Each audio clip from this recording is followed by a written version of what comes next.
Hello everyone, in this video we are going to learn object properties in Autocad and how to use object properties in Autocad.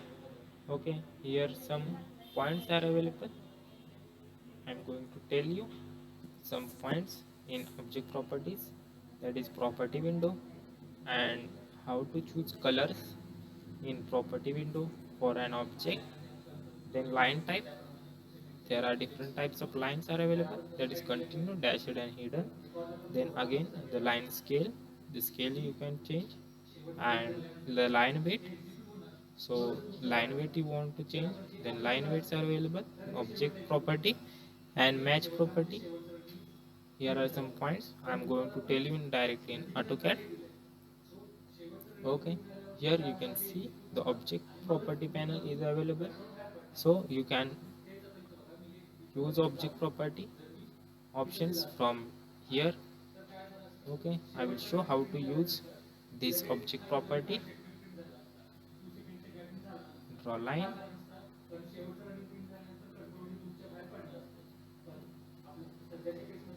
escape.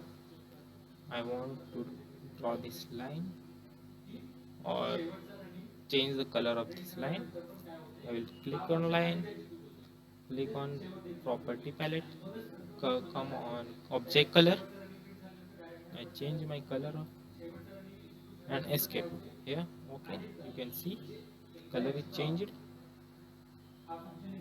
Okay, then next line I want to change the type of the line or width of the line. Okay, I will make it much thick so you can see the line is thickened as compared to other lines. Okay, now you cannot see the line is thickened because the screen you have to adjust.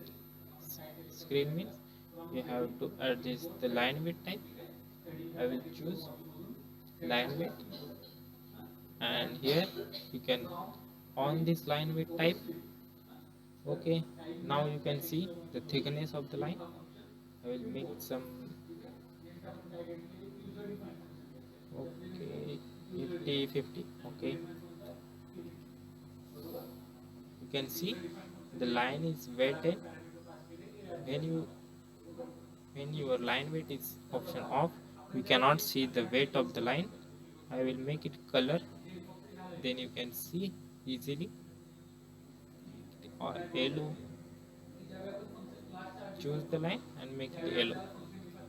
Okay, now I'm going to change the type of the line. Okay, I want to change this type of the line. The first option by default is layer by block or continuous. Okay, but I want the line is dotted or dashed. Then I will click in drop down arrow, other. Okay, I have only these three types. I will make it load, select one, control A, select select one and control A. Then you can choose another pipeline, other, make load, control A. Okay, then you load it all, then simply click OK. Now I can change this line, continue to dash. Okay, you can see the line is dashed. Then another option is I want to make it similar to this. Okay, I will make it simply match property. Click on the line which property you want and click on the line which property you want to change. Okay, see the line is changed. I will show for another line. Click on this and these also. Okay, hope you understand all these points in this video. Okay, thank you.